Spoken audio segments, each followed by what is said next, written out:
প্রিয় ছাত্রছাত্রী, HS English সলিউশনের online ক্লাসে আমি তোমাদের সকলকে স্বাগত জানাই। এর আগের ভিডিওতে আমি তোমাদের সিলেবাসের স্যালাই কম্পেয়ার দি টু এ সামাস্ট্রি থেকে দুটো প্রশ্ন নিয়ে আলোচনা করেছিলাম। আজকে তোমাদের ওখান থেকে আরেকটি প্রশ্ন নিয়ে আলোচনা করব। যদি বা ওই দুটো প্রশ্ন থেকেই পরীক্ষায় আসার সম্ভাবনা খুব বেশি, তাই তোমরা ওই দুটি প্রশ্ন ভালো করে পড়বে। আর আজকের প্রশ্নটাও দেখে যাবে, এটাও পরীক্ষায় আসার সম্ভাবনা আছে।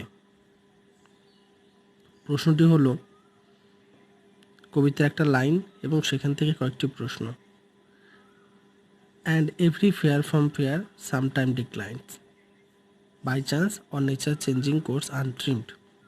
What do the first and second fair respectively refers to? What does the poets want to say by the line? এই প্রশ্নটি দেখো 2+4 অর্থাৎ 6 নম্বরের প্রশ্ন। তো প্রশ্নটা তোমাদের বাংলা একটু আলোচনা করে দিই। And every fair from fair sometime declines, তোমরা এই লাইনটা আগেই পড়েছ।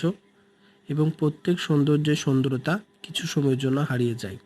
By chance or nature changing course untrimmed, হঠাৎ করে বা প্রকৃতির পরিবর্তনের সাথে সাথে অযত্নে। তো এই লাইনটা তুলে কি প্রশ্ন হবে? What do the first and second fair respectively refers two, অর্থাৎ প্রথম আর শেষ ফেয়ার বলতে কি বোঝানো হয়েছে।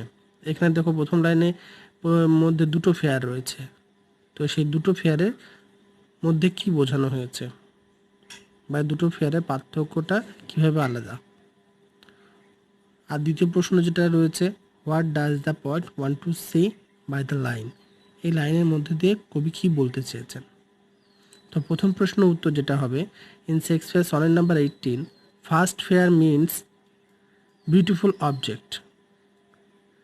শেক্সপিয়ারের সনেট নাম্বার 18 কবিতায় প্রথম ফেয়ার বলতে বোঝানো হয়েছে সুন্দর জিনিসকে। And second fair suggest beauty, এবং দ্বিতীয় ফেয়ার বলতে বোঝানো হয়েছে সৌন্দর্যকে। এবং দ্বিতীয় যেটা প্রশ্ন, 4 নম্বরে যেটা বড় প্রশ্ন, সেটার উত্তর হবে যে কবি কেন এই লাইনটি বলেছেন। তার উত্তর হবে, this wonderful expression bears a high philosophy of life, mortality of mundane object. এই সুন্দর ব্যাখ্যাটি জীবনের একটা উচ্চ দর্শনকে প্রতিষ্ঠা করে, যে প্রতিটা পার্থিব জিনিস হলো মরণশীল। The beauty of every object decays sooner or letter, প্রত্যেক জিনিসের সৌন্দর্য আগে বা পরে ধ্বংস হয়। In accidental or natural way, ঘটনাচক্রে বা সাধারণ নিয়মে। The loss of beauty is the common fate of every earthly object, সৌন্দর্যের ক্ষতি সমস্ত পার্থিব বস্তুর সাধারণ ভাগ্য। In this materialistic world nothing is permanent, এই পার্থিব জগতে কিছুই চিরস্থায়ী নয়। Not even the temperate summer's day, এমনকি নাতিশীতোষ্ণ গ্রীষ্মের দিনও নয়। But in the mortal world only his friend's beauty will remain imperishable, কিন্তু এই পার্থিব জগতে শুধুমাত্র তার বন্ধুর সৌন্দর্যই অমর হয়ে থাকবে। For ever through the sonnet, চিরদিন তার এই কবিতার মাধ্যমে।